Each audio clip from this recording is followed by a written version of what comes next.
आत्मबल जीवन की सर्वोपरि संपदा। यह प्रत्यक्ष कल्पवृक्ष है जिसकी छां तले हमारी हर इच्छा मनोकामना पूर्ण हो जाती है।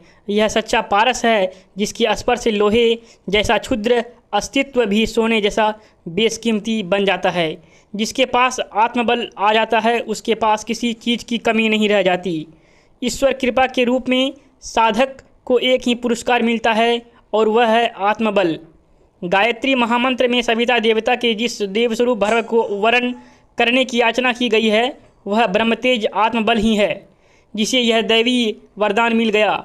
समझो उसका जीवन धन्य हो गया जो इससे वंचित रह जाता है और वह प्रचुर सुविधा सामग्री एवं सहयोग होते हुए भी भय, चिंता, निराशा, आशंका और बेचैनी से त्रस्त रहता है। अज्ञानवश व्यक्ति अपने स्वरूप, सत्ता, शक्ति एवं वर्चस्व का महत्व नहीं समझ पाता। आत्मबोध के अभाव में व्यक्ति अज्ञानी ही रह जाता है, जबकि यदि हमारा वास्तविक स्वरूप आत्मा है तो अपने भीतर आत्मतत्व विद्यमान होना चाहिए और फिर उसका स्वाभाविक गुण आत्मबल ही भी होना चाहिए। इस तरह आत्मबल हमारे भीतर ही विद्यमान रहता है। इसे कहीं बाहर से नहीं लाना पड़ता। इसे उभारना, निखारना व संभालना पर भर पड़ता है। इसके जागरण एवं विकास के प्रयास को ही साधना कहा जाता है। इस प्रक्रिया में व्यक्ति अपने परम शक्तिशाली स्वरूप की अनुभूति की ओर अग्रसर होता है। अभी अपने चारों ओर जो दीनहीन, क्षुद्र, दयनीय अवस्था में पड़ा हुआ वह अनुभव करता है, इसे अपने ही कर्तृत्व की उपज मानते हुए इन्हें मकड़ी के जाले की तरह समेटता है। उसे यह समझ आता है कि उसकी वर्तमान दशा अपने ही कर्मों, मान्यताओं व स्वधारणा के फल व परिणाम हैं। जिस भावबंधन जंजीरों में वह स्वयं को जकड़ा अनुभव करता है, यह सब कुछ माया नहीं बल्कि अपनी ही प्रतिगामी मान्यताओं की प्रतिक्रिया भर है। अपने गुण, कर्म, स्वभाव में वांछित परिवर्तन लाते हुए वह इनसे बाहर आ सकता है। यह प्रकारांतर में आत्मबल के जागरण की प्रक्रिया है जिसके प्रकाश में नगण्य सा मानव जीवन विभूतिवान एवं बहुमूल्य बन जाता है। इसके आधार पर व्यक्ति अनुकरणीय उदाहरण प्रस्तुत कर काल के भाल पर अपनी अमिट छाप छोड़ता है और नर रत्न के रूप में मानव इतिहास के पन्नों पर अपनी अनुकरणीय उपस्थिति दर्ज करता है।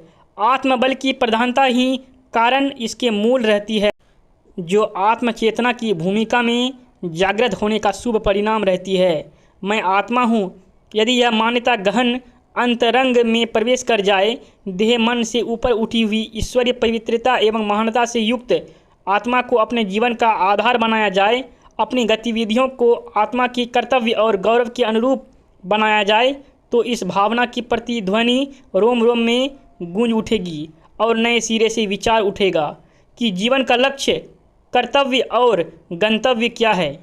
इनका उत्तर कठिन नहीं, कहीं बाहर नहीं, बल्कि अपने ही अंतःकरण में मिलेगा।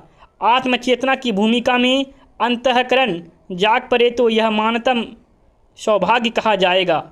ईश्वर का सबसे बड़ा अनुग्रह, देवताओं का सबसे बड़ा वरदान, गुरुजनों का सबसे बड़ा आशीर्वाद यही हो सकता है। मनुष्य जीवन की इस नर्तन की सार्थकता इसी महान जागरण पर अवलंबित है। जो इस भूमिका में जगा उसी ने अपने अंतरंग और बहिरंग जीवन को उत्कृष्टता के ढांचे में ढाला और उसी की गतिविधियां आदर्शवादिता का महान प्रकाश बनकर इतिहास के पृष्ठों पर चमकी। स्वाति बूंद पड़ने पर सीप में मोती, केले में कपूर, बांस में वंशलोचन, सर्प में मणि उत्पन्न होने की बात यहीं चरितार्थ होती है। इस तरह आत्मचेतना की भूमिका में जगा हुआ मनुष्य नर से नारायण बन जाता है, जीव से शिव की अवस्था को प्राप्त पाता है। इस भूमिका में जागा हुआ मानव अनुभव करता है कि वह शरीर व मन नहीं, अविनाशी आत्मा है। वह चिंतन करता है कि मुझे यह सुरदुर्लभ जीवन शरीर और मन की लपक बुझाते रहने के लिए नहीं, बल्कि आत्मा के गौरव को अभिव्यक्त करने के लिए मिला है। वह उसके एक एक पल का सदुपयोग मुझे करना है। सामान्यतः चिर परिचित, चिर अभ्यस्त पुरानी मान्यताओं, गतिविधियों के प्रति मोह, ममता, आत्मिक प्रगति, जीवन उत्कर्ष के विरोधी बने हुए होते हैं। पुराने दोष, दुर्गुणों, अवांछनीय क्रियाकलापों, मोह ममता से यदि ना निपटा जाए तो व्यक्ति पुराने ढर्रे पर ही लुढ़कता रहता है। चिर अभ्यास की अवस्था बनी रहती है। अनीति और पाप का दौर चलता रहता है। जीवात्मा अर्जुन की तरह दुविधा एवं विषाद की अवस्था में पड़ी रहती है। जहाँ गांडीव नीचे पड़ा रहता है, वह अपने निम्न स्व से कैसे लड़ा जाए वह सूझ नहीं पड़ता। धर्म संकट की घड़ी में आत्मा महाभारत के अर्जुन की स्थिति में खड़ी हो जाती है। यही साधना, समर व आंतरिक संघर्ष की स्थिति साधक को उबारती है, तारती है। आत्म भूमिका में जागृत व्यक्ति अपनी वर्तमान गतिविधियों पर दृष्टि डालता है तो उसे यह निरर्थक बाल क्रीड़ा लगती है। जरा सा पेट भरा, थोड़ा सा परिश्रम कर गुजर बसर की संभावना, फिर अधिकाधिक धन कमाने का लोभ, कुत्ते की तरह सूखी हड्डी चबाने, जबरों का रक्त पीकर प्रसन्नता, इंद्रिय वासना के लिए जीवन तत्व को निचोड़ने में कौन सी बुद्धिमत्ता। इस बोध के साथ साधक अपने जागृत संकल्प के साथ प्रचंड साधनात्मक पुरुषार्थ में प्रवृत्त होता है और प्रारब्ध की जटिल चट्टान को भेजते हुए आत्म जागरण की भूमिका में प्रतिष्ठित होता है। उस आत्म बल का अर्जन करता है जिसके साथ फिर उसके लिए कुछ भी असंभव नहीं रहता।